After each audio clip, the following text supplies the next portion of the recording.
ونصلي ونسلم على رسوله الكريم أما بعد فأعوذ بالله من الشيطان الرجيم بسم الله الرحمن الرحيم قال الله تبارك وتعالى في القرآن المجيد والفرقان الحميد بلسان النبي الكريم الأمين القسيم الجسيم النعيم الرؤوف الرحيم الف لام ميم ذلك الكتاب لا ريب فيه هدى للمتقين الذين يؤمنون بالغيب ويقيمون الصلاة ومما رزقناهم ينفقون والذين يؤمنون بما أنزل إليك وما أنزل من قبلك وبالآخرة هم يوقنون أولئك على هدى من ربهم وأولئك هم المفلحون صدق الله مولانا العظيم وبلغنا رسوله النبي الكريم الأمين قال الله تبارك وتعالى في شان حبيبه صلى الله عليه وسلم إن الله وملائكته يصلون على النبي يا أيها الذين آمنوا صلوا عليه وسلموا تسليما سب مل کے پڑھیں الصلاۃ والسلام علیک یا سیدی یا رسول اللہ وعلی آلک واصحابک یا سیدی یا حبیب اللہ الصلاۃ والسلام علیک یا سیدی یا نور اللہ وعلی آلک واصحابک یا سیدی یا نبی اللہ. کوئی زبان خاموش نہ رہے، سب دوشی پڑھیں الصلاۃ والسلام علیک یا سیدی اللہ وعلی آلک واصحابک یا سیدی یا نبی اللہ. مولا یا صلی وسلم دائما ابدا علی حبیبک خیر الخلق کلہم محمد سید الکونین والثقلین والفریقین من عرب ومن عجم. هو الحبيب الذي ترجى شفاعته لكل هول من الأهوال مقتحمين فإن من جودك الدنيا وذرتها ومن علومك علم اللوح والقلم. يا رب بالمصطفى بلغ مقاصدنا واغفر لنا ما مضى يا واسع الكرم. بلغ العلا بکمالہ کشف الدجى بجمالہ حسنت جمیع خصالہ صلوا علیہ وآلہ. یا صاحب الجمال ویا سید البشر من وجهك المنیر لقد نور القمر لا يمكن الثناء كما كان حقه بعد خدا. بزرگ توئی قصہ مختصر. کرم سب پر ہے، کرم سب پر ہے، کوئی ہو کہیں ہو. کرم سب پر ہے، کرم سب پر ہے، کوئی ہو کہیں ہو. کرم سب پر ہے، کرم سب پر ہے، کوئی ہو کہیں ہو. یا رسول اللہ آپ ایسے رحمت للعالمین. کرم سب پر ہے، کوئی ہو کہیں ہو، آپ ایسے رحمت للعالمین. وہ ہر عالم کی رحمت ہیں، وہ ہر عالم کی رحمت ہیں، کسی عالم میں رہ جاتے ہیں. وہ ہر عالم کی رحمت ہے، کسی عالم میں رہ جاتے ہیں. یہ ان کی مہربانی ہے کہ یہ عالم پسند آئے. نعرہ تکبیر، نعرہ رسالت، وہ ہر عالم کی رحمت ہے، کسی عالم میں رہ جاتے ہیں، یہ ان کی مہربانی ہے کہ یہ عالم پسند آیا۔ اور تیرا آنا تھا کہ اصنام حرم ٹوٹ گئے، تیرے روب سے شہزوروں کے دم ٹوٹ گئے۔ تیرا آنا تھا کہ اصنام حرم ٹوٹ گئے، تیرے روب سے شہزوروں کے دم ٹوٹ گئے۔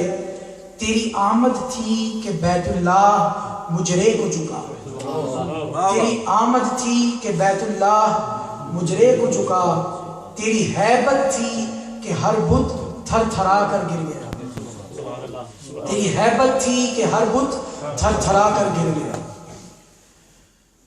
بزرگان محترم، معزز سامعین حضرات، میرے پیارے مسلمان بھائیوں، دوستوں، اللہ جل جلالہ وَأَتَمَّ بُرْحَانُهُ وَأَعْظَمَ شَانُهُ وَلَا إِلَٰهَ غَيْرُهُ کی حمد و ثنا کے بعد، اور سید الرسل، سبحان اللہ، ختم الرسل، سبحان اللہ، مولائے کل، سبحان اللہ، علیم کل، سبحان اللہ، خبیر کل، سبحان اللہ، وارث کل، سبحان اللہ، شہید کل، سبحان اللہ، سلطان کل، سبحان اللہ، معلم کل، سبحان اللہ، رازدار رب العلا، سبحان اللہ، شب اسرا کے دولہ، سبحان اللہ، کل کائنات کے ملجا و مأوا، سبحان اللہ، شافی روز جزا، سبحان اللہ، نبی آخر الزمان، احمد مجتبی، جناب حضرت محمد مصطفیٰ صلی اللہ علیہ وآلہ وسلم کی پاک بارگاہ میں ہدیہ درود السلام عرض کرنے کے بعد، سب سے پہلے میں اور آپ سب اللہ تبارک و تعالیٰ کا لاکھوں کروڑوں بے حد و بے حساب شکر ادا کرتے ہیں کہ جس نے آج ہم سب کو اس بابرکت ایمانی، نورانی اور روحانی محفل میلاد النبی صلی اللہ علیہ وآلہ وسلم میں شرکت کی سعادت عطا فرمائی۔ یقیناً وہ احباب انتہائی خوش نصیب اور خوش قسمت ہوتے ہیں کہ جنہیں یہ محفلیں سجانے کا موقع ملتا ہے اور شریک ہونے کا موقع ملتا ہے۔ آج جو میں آپ کے سامنے جس موضوع پہ بات کرنا چاہتا ہوں، وہ جب میں نے آیات پڑھی قرآن پاک کی سورہ بقرہ کی پہلی کچھ آیات میں نے تلاوت کی، اس میں اللہ تبارک و تعالیٰ ارشاد فرماتا ہے الف لام میم۔ یہ وہ الفاظ ہیں کہ جن کو اصطلاح میں حروف مقطعات کہا جاتا ہے۔ قرآن پاک کی بہت ساری صورتوں کی شروع میں یہ الفاظ اس طرح کے آتے ہیں، الف لام میم، الف لام میم صاد، کاف ہا یا عین صاد، یاسین حامیم، اس طرح کے الفاظ آتے ہیں، ان کو حروف مقطعات بولتے ہیں۔ یہ وہ حروف ہیں کہ جن کا معنی اور تفسیر اور ان کا مطلب بتانے سے تمام مفسرین قاصر ہیں۔ انہوں نے معذرت کی کہ ہم بڑے بڑے علم فن میں مہارت رکھنے والے لوگ، انہوں نے بھی کہا کہ اس کی جو حقیقی اور یقینی مراد ہے اور قطعی جو مراد ہے وہ ہم نہیں بتا سکتے، اور انہوں نے یہی ڈیسیجن دیا، یہی فیصلہ دیا کہ اللہ و رسولہ اعلم بمرادہ، اس سے ان حروف سے کیا مراد ہے اس کو اللہ اس کا رسول ہی بہتر جانتا ہے۔ یہ در حقیقت سوال ذہن میں آتا ہے، قرآن پاک اللہ کا کلام ہے، قرآن کس کا کلام ہے؟ اللہ کا کلام، اللہ کا کلام ہے، الحمد سے لے کر والناس تک کوئی ایک حرف بھی ایسا نہیں ہے کہ جو بیکار ہو، بے مقصد ہو، اس کا کوئی فائدہ نہ ہو، بے فائدہ ہو، ایسا نہیں ہے۔ پورے قرآن اللہ کا کلام ہے، اور اللہ کی شان یہ ہے کہ وہ کہتے ہیں نا کہ جو حکیم کا جو کلام ہوتا ہے وہ بھی حکمتوں پر مبنی کرتا ہے، دلالت کرتا ہے، اور وہ تو سب سے بڑا حکیم اور دانا ہے، اس سے بڑا کوئی حکیم نہیں ہے۔ حکیم سے مراد میرا حکمت والا، اس سے بڑی کوئی ذات حکمتوں والی نہیں ہے، دانائیوں والی نہیں ہے۔ تو اس کا کلام کب حکمتوں سے خالی ہو سکتا ہے؟ آخر اس کا کوئی نہ کوئی مقصد تو ہوگا اس کو نازل کرنے کا۔ تو اب یہ سوال ذہن میں آتا ہے کہ جب ہمیں الف لام میم ان حروف کے مطالب کا ہی نہیں پتا، ان کے معنی کا ہی نہیں پتا، ان کے مفاہیم کا ہی نہیں پتا، اس سے کیا مراد ہے؟ جب یہ پتہ ہی نہیں ہے تو رب نے پھر یہ نازل کیوں کیا؟ پھر اس کے نازل کرنے کا، ان حروف کے نزول کا مقصد کیا ہے؟ یہ ایک سوال ذہن میں آتا ہے۔ سبحان اللہ، سبحان اللہ۔ پورا قرآن اللہ کا کلام ہے اور پورا قرآن کا ایک حرف بھی حکمت سے خالی نہیں ہے، اس کے نازل کرنے کا کوئی نہ کوئی مقصد ہے۔ تو سوال ذہن میں آتا ہے جب ہمیں اس سے کوئی فائدہ ہی حاصل نہیں ہونا، ہمیں اس سے کوئی ہدایت ہی نہیں ملنی، ہمیں اس سے کوئی مطلب ہی نہیں اس کا پتہ چلنا، تو پھر اس کو اتارنے کا مقصد کیا ہے؟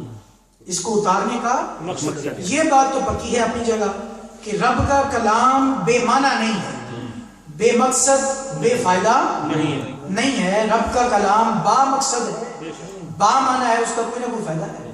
تو اللہ نے یہ جو الف لام میم یا دیگر جو حروف مقطعات ہیں ان کو اتارنے کا مقصد، فائدہ کیا ہے؟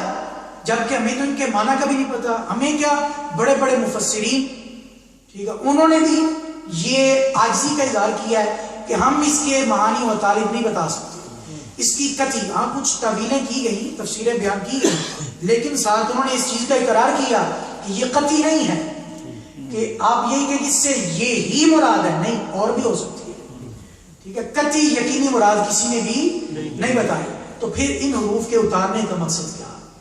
تو در حقیقت یہ جو پورا قرآن ہے الحمد سے لے کر الناس تک، یہ سارا کا سارا الف سے لے کر یا تک، یہ جو 28 29 حروف ہیں انہی سے بنا ہوا ہے، انہی سے بنا ہوا، انہی حروف سے بنا ہوا ہے۔ تو اللہ نے اپنے کلام کی شان ظاہر فرمائی، اپنے کلام کی شان ظاہر فرمائی کہ انہی الف سے لے کر یا تک حروف سے بنی ہوئی کچھ آیات ایسی بھی ہیں کہ جن کو تم پڑھتے ہو تو فوراً سمجھ آ جاتی ہے۔ اقیم الصلاۃ، نماز قائم کرو، فوراً پتہ چل گیا، جن کو محکم آیات محکمہ بولتے ہیں۔ آتوا الزکاۃ، زکات ادا کرو، فوراً پتہ چل گیا کیا کہا جا رہا ہے۔ اللہ تعالیٰ نے جو لوگ صاحب حیثیت ہیں وَلِلَّهِ عَلَى النَّاسِ حِجُّ الْبَيْتِ مَنِ اسْتَطَاعَ إِلَيْهِ سَبِيلًا، ان پر حج فرض کر دیا ہے، پڑھتے ساتھ فوراً سمجھ آ گیا۔ تو اور یہ بھی جو آیتیں فوراً سمجھ آ جاتی ہیں، یہ بھی الف سے لے کر یا تک انہی حروف میں سے بنی ہوئی آیات ہیں۔ اور الف لام میم میں جو حروف استعمال ہوا ہے یہ بھی انہی میں سے لیے گئے ہیں۔ تو اللہ تعالیٰ نے اپنی قدرت کا اور اپنی شان کا اظہار فرمایا کہ دیکھو انہی حروف سے میں ایسا کلام تمہارے سامنے پیش کرتا ہوں جو تمہیں فوراً سمجھ آ جاتا ہے، اور انہی حروف سے ایسا کلام بھی بنایا جس کا معنی تو ہے لیکن اس کی گہرائی تک کوئی نہیں پہنچ سکتا۔ یہ رب کی کلام کی شان۔ الف لام میم یہ تینوں حروف الف سے لے کر یا تک جو حروف ہیں انہی میں سے ہیں، لیکن ان کو کوئی سمجھ نہیں پاتا۔ ایک تو یہ مطلب ہے اس کا، اور دوسرا در حقیقت اللہ تعالیٰ نے یہ بھی ظاہر کرنا تھا کہ یہ کلام اللہ کا ہے۔ کلام کس کا ہے؟ نازل کس پر ہو رہا ہے؟ واہ واہ واہ واہ، نازل کس پر ہو رہا ہے؟ علی قلبک۔ قرآن نے یہ بتایا کہ یہ قرآن محبوب نبی کریم صلی اللہ علیہ وسلم کے دل اطہر پر، قلب اطہر پر نازل ہوا۔ تو اب رب کی اور محبوب کے آپس میں رشتہ اور تعلق کیا ہے؟ ایک تو رشتہ ہے نا بندے والا کہ حضور عبد ہیں، حضور رب کے بندے ہیں، رب کے رسول ہیں، حضور رب کے رسول بھی ہیں، رب کے نبی بھی ہیں، رب کے عبد بھی ہیں، رب کے بندے بھی ہیں، مخلوق بھی ہیں۔ خالق اور مخلوق کا بھی رشتہ ہے، عبد اور معبود کا بھی رشتہ ہے، اور نبی اور رسالت، حضور نبی اور رسول بھی ہیں۔ ایک رشتہ یہ بھی ہے، اور ایک محب اور محبوب کا بھی رشتہ ہے۔ سبحان اللہ۔ ایک رشتہ محبوبیت بھی ہے، ایک رشتہ محبت بھی ہے، جو محب اور محبوب۔ تو جو محب اور محبوب ہوتے ہیں ان میں کچھ راز و نیاز کی باتیں بھی تو ہوتی ہیں، ان میں کچھ اسرار اور رموز بھی تو ہوتے ہیں۔ تو یہ جو کوڈ ورڈز ہیں، یہ حروف مقطعات جو ہیں، یہ رب اور اس کے محبوب کے درمیان یہ اسرار اور رموز ہیں۔ سبحان اللہ۔ ان کی خبر خود لانے والے جو جبریل ہیں ان کو بھی نہیں۔ تفسیر روح البیان کے اندر ہے، جب جبریل امین علیہ السلام لے کر آئے حروف مقطع، آپ نے عرض کیا، بیان کیا حضور کے سامنے، کاف، حضور نے فرمایا میں نے جان لیا، واہ واہ